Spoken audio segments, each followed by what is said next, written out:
Welcome, everyone, to the latest edition of Hammer Time on United Football Media YouTube channel. I am, of course, joined by my co-host, Alex. What's going on, Alex? Doing great, Webb. How about you, buddy? I'm excited, man. We finally got a Clemson Tiger on here, so I'm excited. And a Mauler. Like, it's a dream world here. We are joined by free agent signee Dorian O'Daniel. What's going on? Thanks for having me, guys. Thanks for having me. We're going to start there. Since I'm a Clemson fan, you went to Clemson. What is going on, man? I'm going to throw you. I'm going to throw you right. I'm going to throw you a tough question right off the bat. What is going on? I don't really know. I'm riding with my team till the wheels fall off. We're having a hard time adjusting this season, and I think we need to hit the portal. I think we need to hit the portal. Transfers is something that Clemson never really did, even whenever I was there. Coach Sweeney, he made it a point. Clemson, you choose to go to Clemson. We're no one's second option. And at the time, it was very noble. I understood and I stood by that. If you transferred, you had to stay out a whole year. Was a whole lot more going into it than it is now. But I think times are changing, and you just have to conform or get left. And that's my opinion on it. I'm not a college head coach, but if I had to say, or what I would do, I would probably have to hit that portal. We talk to coaches all the time, and they're like, "I'll deal with the pros any day," because the college football world is completely different. Yeah, very different. And it changed like that. That's the crazy thing. It wasn't like a gradual change. It was like instant. So of course, you said, Webb, the portal, and you nailed it, because I never thought of it being this way, but it's like free agency in pro football, really. Well, they said that a couple of shows ago. I didn't mean to cut you off, but it's spooky because, with the transfer portal, I said this when it first came out, it's going to make it hard for high school athletes. It's kind of like the free agents on the street, and it kind of leads me into my next point with these new leagues. Like USFL and XFL, free agent signings off the street are going to do without, kind of like the portal. These high school athletes are going to not get these Division I offers, because why do that when you can just go to a portal with guys that are already proven, already have the grades, already in university, and they're ready to go. You know what I mean? Right. It's a good point. Before we go to the Maulers, I need your take on the NIL then, because I need reparations from the NIL. I need something. It's insane.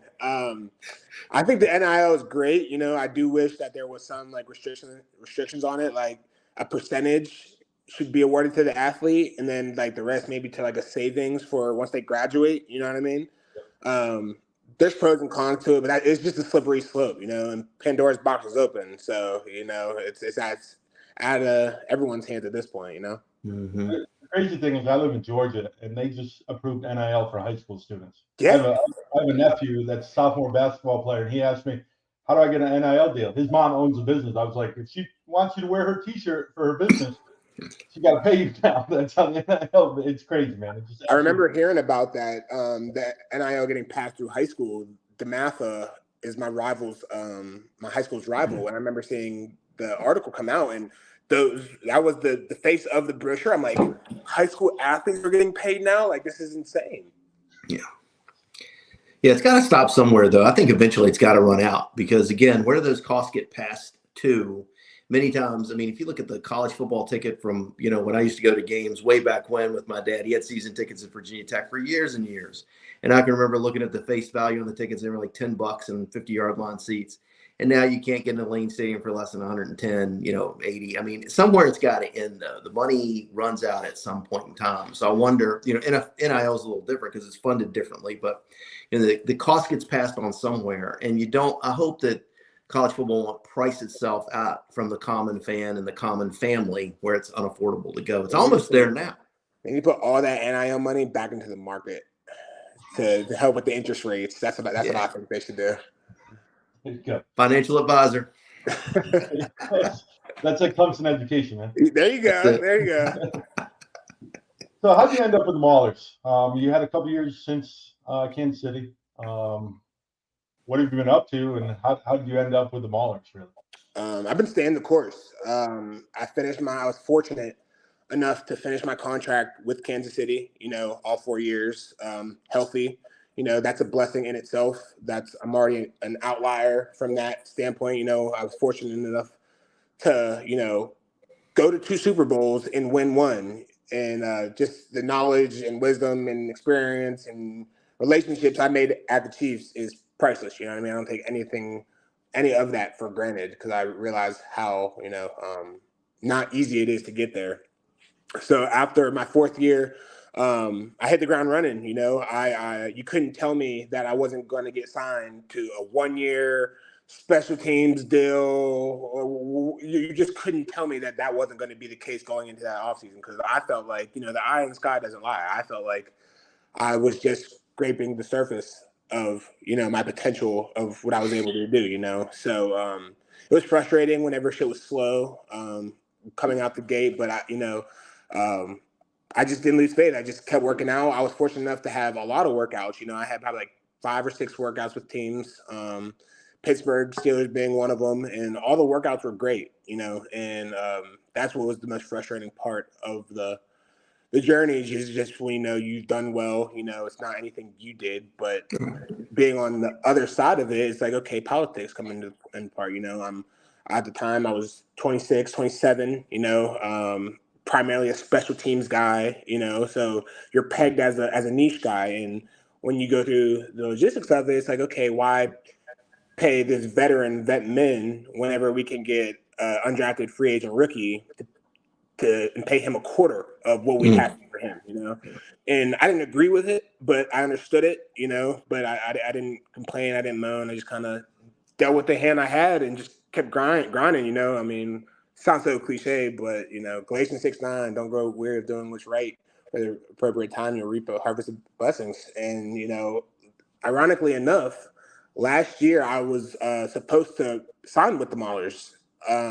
And I was working out all winter, and I was benching, and I tore my pec. I had a slight tear in my pec, and that just threw me for a loop, as you can imagine. Like, just when I'm ready to go, you know what I mean? That happened, so that kind of obviously sheltered me for the season. But when it came towards the end of the season, they were still kind of like, hey, like, when your shoulder gets ready, like, let us know, we'd be interested. But by that time, the season was about over. It was forced, Yeah. So fast forward this past season, I'm just still going. I'm seeing my peers get signed. I'm seeing other linebackers get signed. I'm just kind of like, something got to give. Like, something got to give. So, I just kept doing what I needed to do, staying the course, working out, and I reached out to the coaches that I talked to last year, and just, hey, coach, just like tap it in. Keep me in mind when you guys are putting in the roster together this season. Like, I'm healthy and I'm ready to go. And, they reached back and they let me know that, hey, like, they called me up, talked to the coordinator, Jaron, and he's like, hey, man, common questions like, what have you been up to? Like, what's going on? We were trying to sign you. And, just gave them the play-by-play of what I've been up to. And, they felt that I could make a contribution on and off the field to the locker room, to the organization. And I myself feel like I have something to prove and can contribute. That's awesome. Did you follow the USFL at all last year? Were you locked in? Not so much. I have a few buddies that played in it. So, whenever it was on, I was able to catch a few games, and obviously I follow my individual friends, and former teammates playing in it, and saw they were doing well. But once I saw Pittsburgh in the championship, I'm like, okay, like, it's not how you start, it's how you finish, right? That's right. For them to make it to the championship, and have a very good defense, I was like, okay, I can see doing something I can be part of, and it helps that it's the hometown. You know what I mean? One of the things. Oh, go ahead. No, I was just going to say, Webb, just to piggyback off of that in the championship game. Sorry, Webb. I know I have my segment coming up. I apologize for jumping on yours, but we talked about culture with Coach Horton and what Pittsburgh had built and the difference in year 1 to year 2 and learning how to win. And I think one of the things, obviously, your resume, your career, Clemson, your career in the NFL speaks for itself. Very impressive. But you bring with you a resume of winning championships at the highest level, a national championship at Clemson, and a Super Bowl championship with the Chiefs. And it's sort of that continuation you've won at major levels. Now you're coming to the Maulers.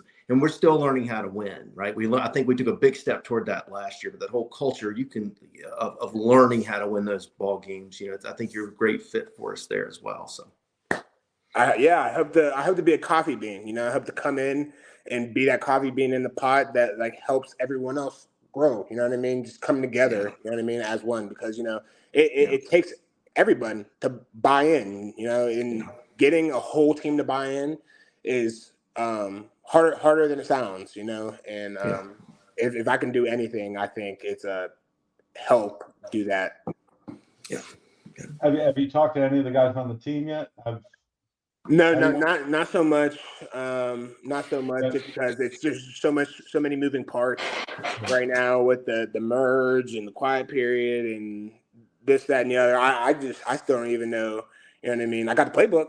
I got that. I already broke it down. Like, finally, I have something to do. I got in the golf because during this free time, I work out. I'm like, okay, now I need hobbies. What I'm going to do? Pick up golf, photography, like all these different things. And like now that I have a playbook, I can stimulate my mind. Okay, I have something to do now. You know what I mean? So other than that, I haven't had a chance to talk to too many guys. I'm sure once the season gets closer and more concrete dates start coming out, that will be the time to start reaching out. You know what I mean? Tapping in.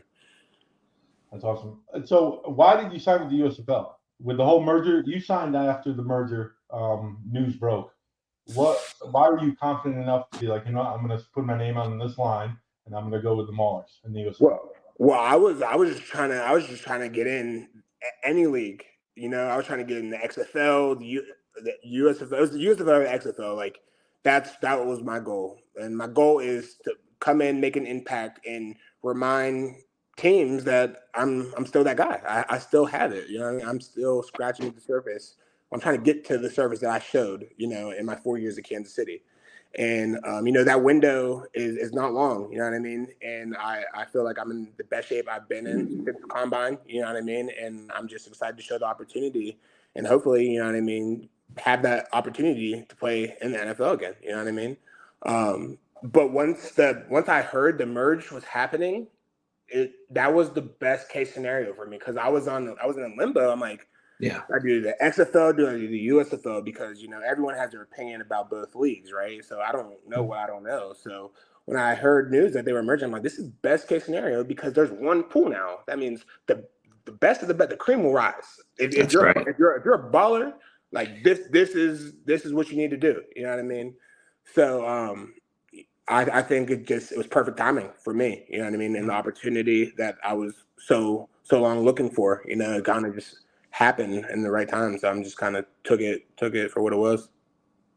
And of course, joining a unit that has put guys into the NFL, at least in the camps, can't hurt anything, right? Because now Kayaba Tizino just got signed to the 49ers. Of course, you got Reuben Foster in there at linebacker, right? Yep. And then Mark Gilbert. Like you've had that defense is loaded with talent. Ballers. Absolutely. So, Alex, you got anything on the Maulers? On the Maulers? You touched on a lot of it. I think as you're going through, I wanted to know if you'd had any interactions with, beyond the coaches with any of the players. But like you had mentioned that Coach Jaron Horton had contacted you. What was it like that? Was that the first time you'd had a chance to talk with him? What was that like when you guys first hooked up? Yeah, that was the first time I spoke to him. And honestly, we hit it off because like I was talking to him very candidly about what I was looking for and what I had going on, and I think you can feel a conversation when someone's being genuine, right? And I think I just kind of hit on a lot of things that I was looking for and that what he was looking for, and we just kind of saw eye to eye on those things, and just even more than on the field. I can be that guy because I'm 29, so I understand I'm going to be in a locker room with a lot of younger guys, and a lot of guys that may have think that they belong in the NFL right now, or maybe have been cut from a training camp. And, I've been around situations where guys might think they're too good to be on special teams or too good to do this or that. And I have no problem being that guy and letting them know, like, hey, I've done it. If you want to be in the NFL, like this is every special team you need, you know what I mean? And just being that voice of reason within the locker room, you know what I mean? I mean, you can lead a horse to water, but you can't make them drink, right? So anything I can do to drop any jewels to help the next, you know what I mean, generation of ballers get to where they need to go, that's what I'm trying to do. Wonderful. And you'll be sharing the field with Reuben Foster, sharing the locker room with Reuben, and you and Reuben have some history with Alabama Clemson there. There's not going to be any trash talking going on there. Nah, not at all. I know Reuben. I've trained with Reuben a lot down in Florida, like for a couple of the past 2 summers. So it's all over me and Reuben. You know, us being adults, like it's just we're both ballers. We both played against each other. We both know what we're about. You know what I mean? At this point, we're just trying to get ours. You know what I mean? It ain't nothing more, nothing less. Makes sense. So for people that haven't watched Clemson as closely as I have or college football, give us a scouting report of Dorian O'Daniel. What kind of linebacker you are, coverage, are you more of a blitzing linebacker, that kind of thing? I like to say I'm a jackknife. I'm a very athletic, instinctive player. I love being in open space. I love being in coverage. I love being off the edge. I love spying. I love disguising, and I like just roaming. You know, I'm going to be a guy that's going to come in and give you a different look and just always be around the ball. That's what you can expect from me. I'm always going to be around the ball, and I'm expecting to close the distance quickly. Awesome. Hurry up, April. Just get here. We're ready to play some ball. You get me excited. You're excited. I can tell by the energy. So whenever I sign, I'm like, okay, I'm ready to go, right? I'm ready to go. Like, season's in April, March. I'm like, for real? Like, still, like, I'm tired of working out. I'm working out for a year straight. Like, I'm ready to play. But I say that, but if the season were to have been like this month, I'd be like, oh, I wish I had another month, right? So I'm just taking it for what it is. You know what I mean? I have a good schedule. You know, I'm a pro's pro. So, you know, no one's waking you up every day and making sure you have to do the right thing. So, you know, you're on your own whenever it comes to this league stuff. So I've been just trying to do the best I can to keep the main thing. Well said. You ready to drop the hammer? Yeah, was it? Yeah. Oh, that what y'all say? I don't know. Yeah. Of course, I'm ready to drop the hammer. Is this a segment that you're about to take me on? I don't know. This is a segment. You ready to drop the hammer? Yeah, I'm ready to drop the hammer.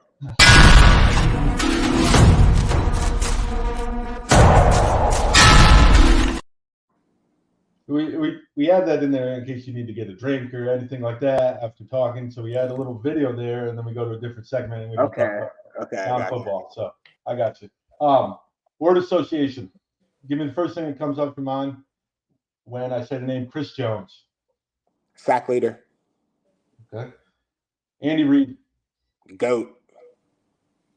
Reuben Foster. Savage. The Washington Catholic Athletic Conference. Best high school football conference. It's completely underrated. Every DC guy that I BMV, do the numbers. Do the numbers. Dabo Sweeney. Pride. Right. All right. Explain to me that 2013 class. A lot of people that don't follow Clemson closely, that 2013 class is what took Clemson from being a good 8-4, 10-2 team to a national champion for that part of that decade. Explain to me what that 2013 class really meant to Clemson. I love that class. I love that class so much because it was a time where Clemson and the narrative around Clemson was shifting, right? Like no one was really jumping to go to Clemson. So I'm so happy that I made the decision to go there at the time that I did because I decided to go before it was cool to go to Clemson, right? And I think everyone in that class bought in to the we went to the well that the water was at. You know, we all bought into what it could be. And you just go down the list of guys that were on that team. Wayne Gallman, freaking Mike Jones, Mike Williams. You got Mackenzie Alexander, me, Ryan Carter, like Jordan Leggett, like 5 or 6 of those guys went to the NFL. You know what I mean? Alone in that class. So I think it just said a lot about what can come from a group of guys buying in. Simply that. It can literally shift an organization and culture. Yeah, it's funny. When I was a kid growing up, it's different. You talk about changing the narrative, and then Webb, I'll drop the hammer back. Danny Ford was great coach at Clemson. I mean, Clemson was the ACC. I mean, they were that's who everybody wanted to be. And Florida State came into the league, but your class and you guys brought it back. But I mean, it just to me it was almost like you brought it back to where it should rightfully be, because I guess my norm was Clemson is a football power and everybody should want to play there. So, best quarterback that you played with. Now I know you played with some great ones. Hold on. Let me hear this out. Obviously, Deshaun and Trevor on the collegiate level, Mahomes on the professional level. So I know Mahomes is great. Go ahead. Mahomes. Yeah, not even close. I just finished watching the game. Yes, they lost, but even then, it's the stuff he does. He's rewriting the position, and you can say, oh, it's backyard. He's doing it every day. He's doing it every week. So it's just different. And, it was crazy, like seeing it in practice, my rookie year. And, you see all this stuff in games and, the commentator's going crazy. And, like, guys on the team, we don't bat an eye because we see it in practice. Like, it's real, and it happens, like, consistently. So I have nothing but respect for that. And it's crazy, the Tom Brady, Pat debate. I'm like, with the track that Pat's on, like, I don't want to speak too soon or slander Tom Brady, but I mean, the writing's on the wall, Well, I was hoping you'd say a Clemson guy just because I was trying to give you a way to Sean and all that, but no, it's I completely understand it. I would probably pick that if I had picked one. I was you want to see where my heart was at. I got you. Where my heart was at. All right, Carolina barbecue or KC barbecue? Whoa. Yeah, man. I didn't see that coming. Yo, they asked me that whenever I got drafted to Kansas City, and I said Kansas City. Kansas City barbecue pretty good. Kansas City. All right. Alex, you got a few trivia questions. I know you're from West Pennsylvania. He's the Pittsburgh extraordinaire, so he's going to ask you a few Pittsburgh trivia questions. Cannonsburg guy will eat this up, I'm sure. So, before Acrisure Stadium, there was a multi-purpose stadium that sat on the Golden Triangle in Pittsburgh where the Three Rivers meet. Pirates played there. Steelers played there. What was the name of that stadium? Not sure. I don't know. That's a tough one. It was Three River Stadium where the Three Rivers met. Of course, yeah. Right there on the Golden Triangle. So that's what I'm a phony. Right. So here's one for you. Let me think of a good one here. What amusement park ride? Kennywood. All right, I'll give you that. What famous amusement park is near Pittsburgh? You nailed it. Six Flags, Sandcastle. We can go down the list. We can go to Cedar Point, Hershey. Okay. All right. We'll give you all of those, all the above. Final Pittsburgh-related trivia question. In 2016, Clemson lost to the Pittsburgh Panthers on a last-second field goal. Who kicked that field goal for Pitt? Who kicked that field goal for Pitt? The kicker's name? Yes. Well, I don't know. I try to block stuff like that out of my memory. PTSD. He's your teammate. He's a teammate of yours now. Really? Yep. He's got a golden leg. Well, I can't wait to thank him because without that pain of that loss, who's to say we would have went to the national championship that year? That's right. I can't wait to thank him. Well, sort of the running joke on the show, and hopefully you'll be a weekly watcher now that you're on. But thank you guys so much for having me. Absolutely. And hopefully you'll keep watching us. But I'm a big Chris Blewett fan. I was a Chris Blewett fan from the first day that Webb brought me on this show. I think he made a real difference last year in the kicking game for the Maulers. And that's sort of when our season started to turn. He had a lot of big kicks for us. So sort of the on this show, and Chris does no social media or anything. So he's missing all this great content. But every show I find a way to plug, whether it's USFL A or this show, I get my Chris Blewett shots in. Okay. So I saved that one especially for you. Thank you for being a good sport, because I'm glad you blocked it out. You guys won the Oh, national yeah. championship, so you got the big prize. But it was my way to get the Blue It plug in for today, man. So thanks for being a good sport. No, absolutely.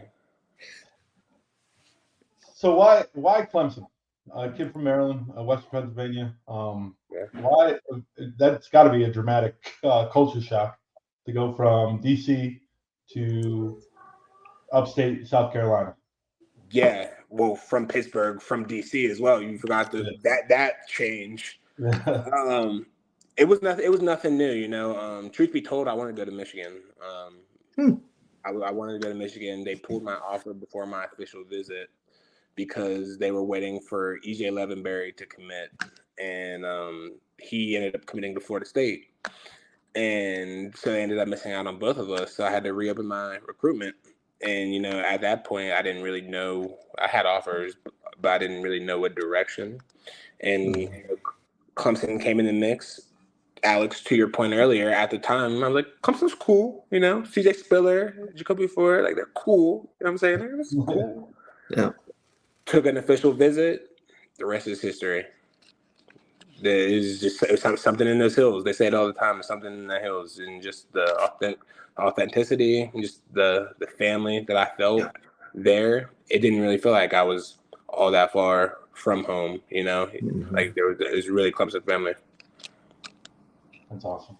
That's great to hear from a Clemson fan that players buy into that completely. You know, you hear that in the press and all that, but when players say it, it just means, it just hits different. It does. Clemson's a great college town. I mean, it really is. It's all, I mean, that's all that's there is the college. Right. Right. All right, Alex, your turn. Here's one I'm curious about. Well, in the ACC, let's keep it confined to the ACC. Obviously, Clemson, unbelievably hard place to play. You know, you guys touching Howard's Rock, coming down the hill. I mean, that's got to – if I had any hair on my head, it'd probably make the hair stand up on my head now. What's the toughest road environment you played in the ACC? Toughest or like most intimidating, loudest? Intimidating? He's Clemson, man. There's no. I'd say most the stadiums that guys don't look forward to playing at is Syracuse. For some reason, just something about it being inside, the light, the luck we have against them, the type of games. Syracuse, Boston College, because they're just so damn tough, and it's always so damn cold, and you know they're playing till the clock says 0-0-0-0, and they're always in between a big game. Like they're right before Florida State. Yeah. The way they put them, it's always like, oh, you're going to go play Lamar. Here's Boston College before you go play Lamar Jackson. Yeah, and you know it's a game that you can't take easy. Like you know, because as an athlete, you have those games that you want to, right? But like you can't afford to take those teams lightly because they'll just out-tough you for the win, you know? But I'd say those two as far as just like toughest environments. Intimidating, I wouldn't say too. Florida State was pretty crazy just because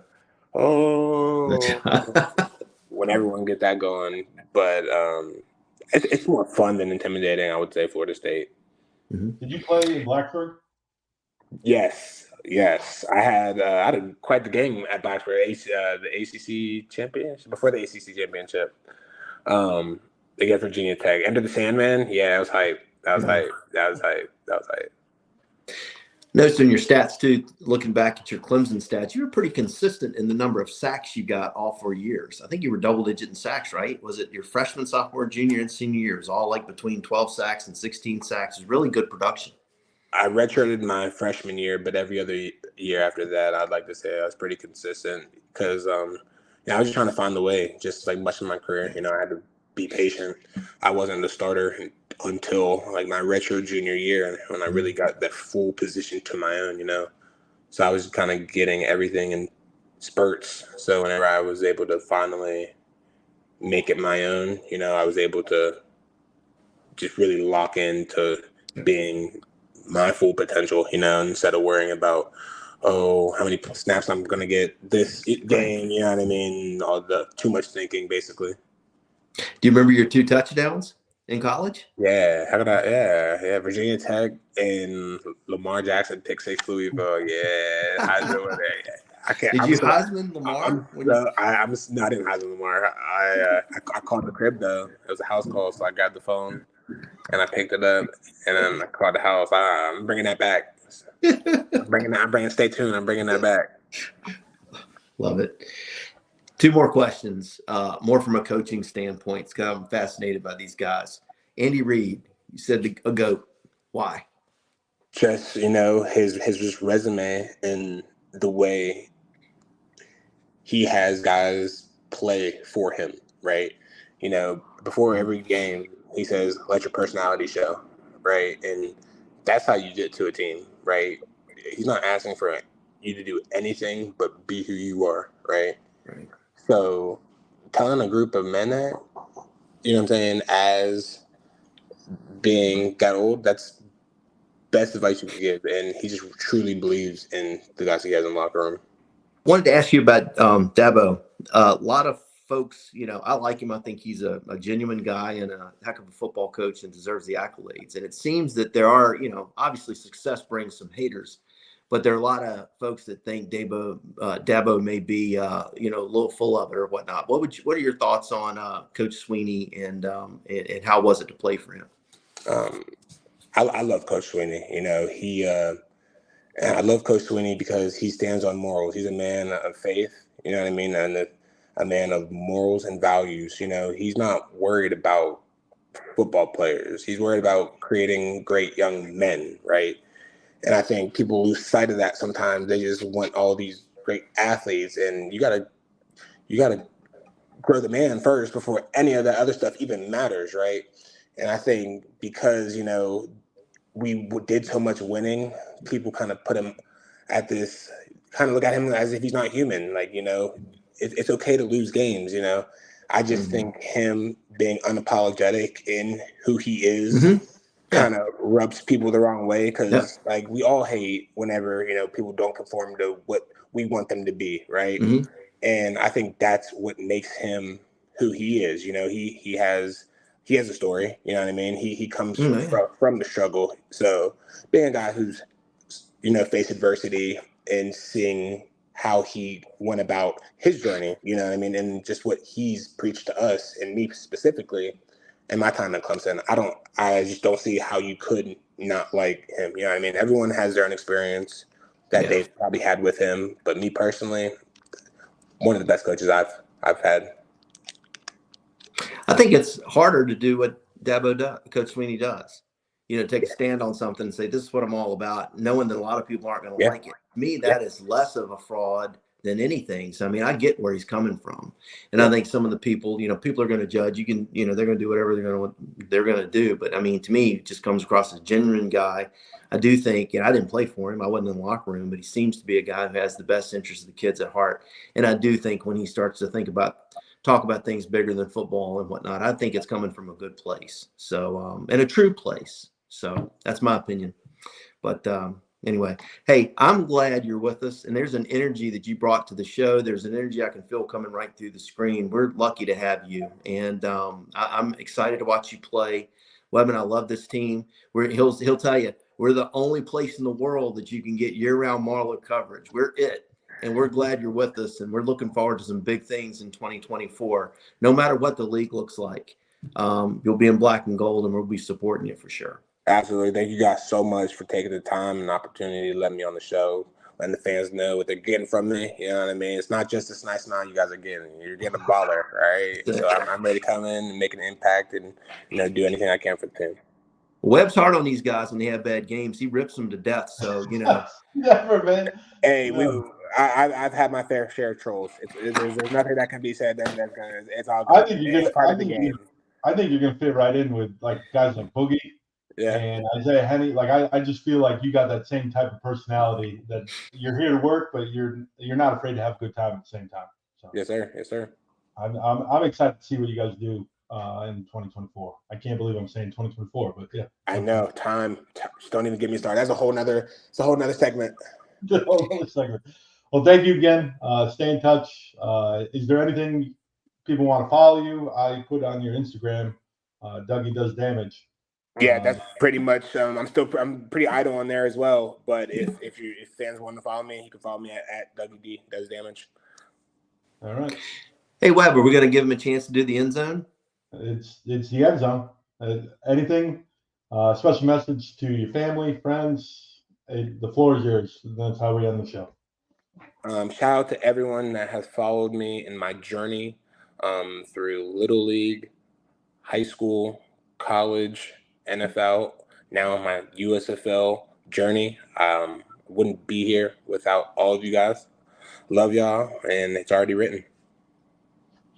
That's awesome. Thank you again. Well said. And we look forward to keeping in touch and seeing you up in Canton, Pittsburgh, wherever it is. Seeing you in black and gold. Thank you guys. You guys have a good week. You as well. Take care. This has been Hammer Time.